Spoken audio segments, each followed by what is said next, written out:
G'day everybody and welcome to another Chronicle Chamber video review. Today we are looking at the 2919 annual, which is a themed annual themed Phantom at War. As per normal, it comes sealed with a replica. It is not a shrink wrapped, but it is a loose bag wrap. Personally, I prefer the loose bag because it's easier to get the comic back inside. Now, most serious collectors are going to do the whole acid-free thing, but for a lot of casual readers, they like the concept of putting it back in, and it's a lot easier putting these in than the old shrink wraps back in the late 90s and early 2000s, which were very frustrating. So kudos for that. Quickly, let's go on a replica of 330. Now, some people may be wondering why not a replica edition of 27. Simply, 27 to 30 or 31 is the Phantom Goes to War. Why have a replica of that when you've got the story in here? Why have the story twice? Does not make sense doing that. So that's why we have a replica of 330. If you want to know the story on why 330 is chosen, look online, look on Chronicle Chamber's website, look on the Phantom Wiki, look even in our podcasts and stuff like that. Message from the publisher also, and it will tell you all about it. Basically, quickly, it was never originally published, and it's always been that thing that people aren't really sure about. Nice retro cover by Glenn. You could almost not tell that it is Glenn. He's done a very good job with that. Print quality is top notch. My biggest bugbear about replica editions and anything like that is the print quality is rubbish. You cannot say it about this. One thing I did think that was kind of funny and unique, back page, yellow, tinted with age, etc, etc. Inside, bright, pristine, white, that you almost got to wear glasses because it's that bright. Not sure whether they did that by design or not, but I like it. Something a little bit unique. So that's that. However, I want to focus mainly on this, the annual itself. First of all, let's look at the cover. Brilliant. Wendell, you've done a top job, mate. First cover, you got a hard act to follow for your second cover, my friend. It's got all the stories. To be truthfully honest, there's not much stories of the other stories, although that is the Nazi Phantom. But the Phantom Goes to War and the Phantom, well, there's the Phantom Trail. Phantom Goes to War is probably not really on there, but the others are on there. So that's the Phantom Trail, Nazi Phantom, the Phantom in Vietnam, Wendell's story with there as well. But that's very minor. Turning in, colour, brilliant. I was always liked this cover. I wonder if this is the same guy as the 1000 Phantom cover. Never lucky enough to get that actual poster. On my bucket list, but we'll get it one day, maybe. I like the little colour stories, a little bit of history and stuff like that. It's just a little bit of care that adds to the comic. Message from the publisher. Advert. One of the best comics ever, 910A. Phantom Goes to War. Okay. The reprint quality is good. Let's have a look at, there's some good ones down here that I liked. Here we go. Blacks are blacks and the whites are whites. From a printer point of view, it's good to have your blacks and your whites. A lot of times they tend to be grey, fuzzy, blah. This is good. You can actually read this and enjoy it. The one thing I do have a problem with this print quality is the thatching of the greys, of the zipper tone. Almost looks like a flannel t-shirt. Though if you look on this page, it's pretty good. So I'm not sure if that's the scan or not. But it looks kind of funny with the Phantom wearing a flannel t-shirt. Okay, let's go in here. Other minor issue is the expanding of the panels and stuff. I understand it to get the full page. Not really a big issue. From a purist point of view, you may want to quibble a little bit, but at the end of the day, it is a lot better than what we normally get. So, top notch. Okay, Lost in the Phantom Trail. Brilliant story. The one thing that I like about every single story, which I'll say it from now, is that the writers do not glorify war. I also read Commando comics. The big concern I have with Commando comics is that it glorifies war, that it's a game between boys, that it's fun, that, you know, things are not taken lightly. This does not do it. This is all of the stories are very graphic, and it's got a powerful message that war sucks and we should avoid it. So I like that. Okay, this story is good. It's got young man Moz. Yes, old man Moz when he was a young person. I think there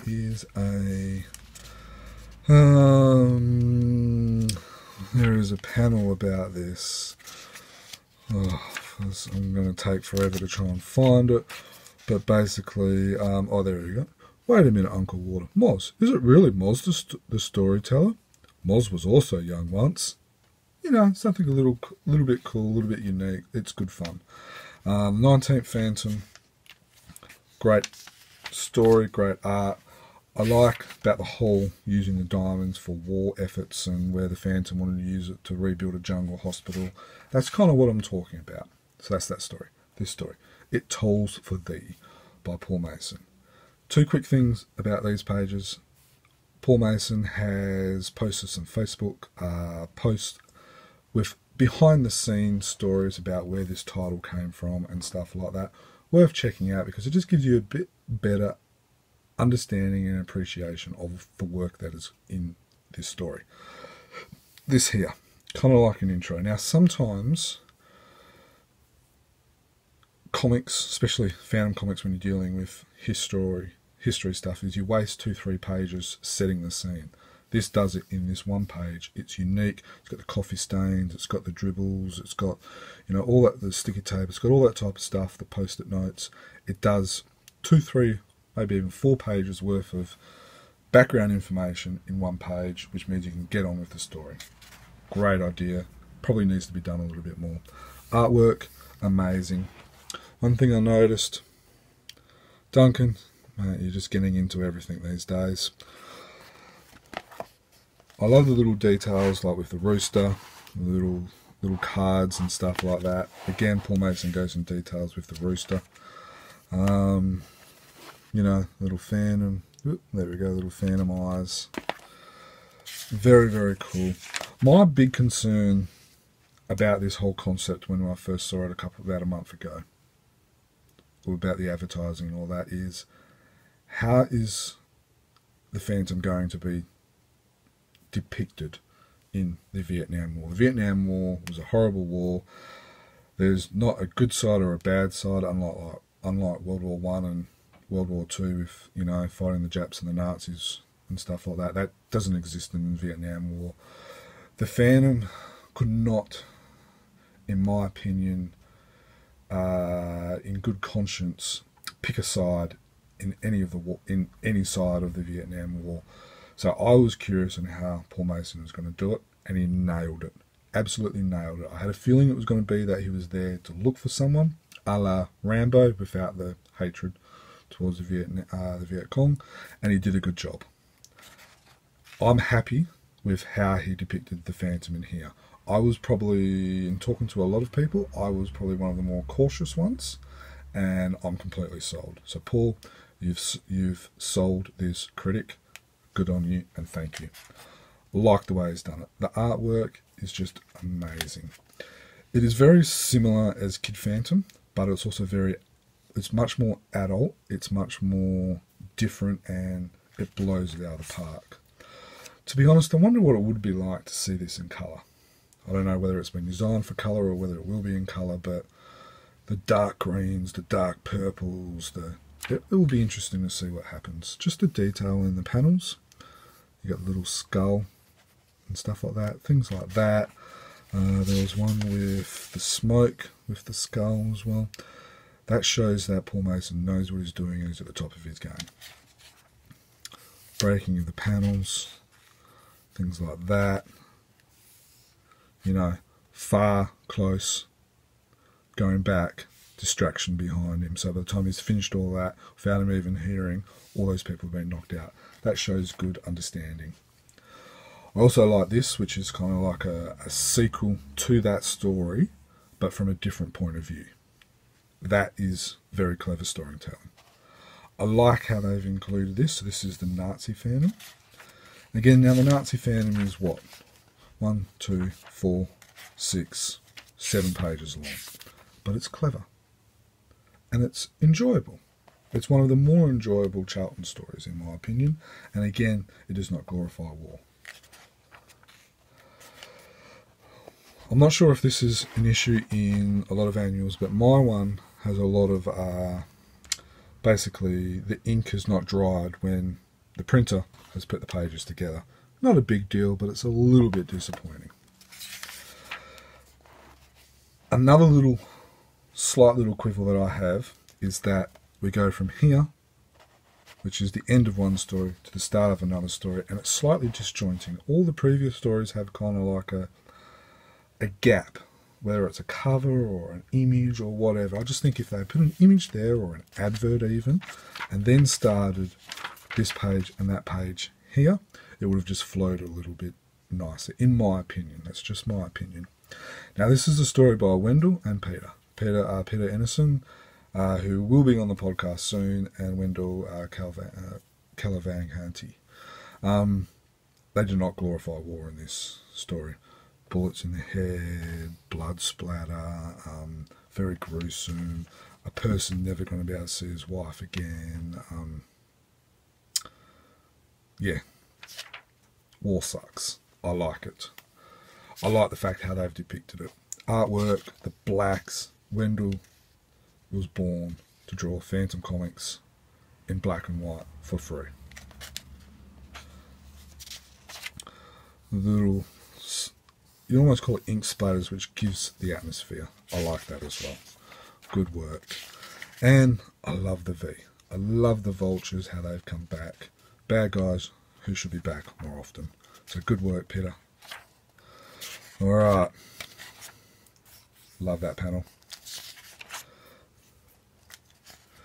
You know, not glorifying the fandom is in deep trouble. Good work. Another great panel there. Great interview. And then the thing that I like is, just before we get to the interview, this is all dark and stuff, which is the atmosphere of the Phantom fighting the bad guy. And in this page, I'm not sure whether it's by design or not, but it's lighter. You know, the zipper tone's lighter, the ink is lighter. It's got a nice lighter feel about it, where it's like, and then you've got this, you've got the sun going through the trees, the Phantom in the background, the wind going through the meadows and all that. It's like the curse has been broken and the Phantom is looking over this town and everyone can breathe again. The animals are going to come back, the sun is shining. It's just clever storytelling. Great interview.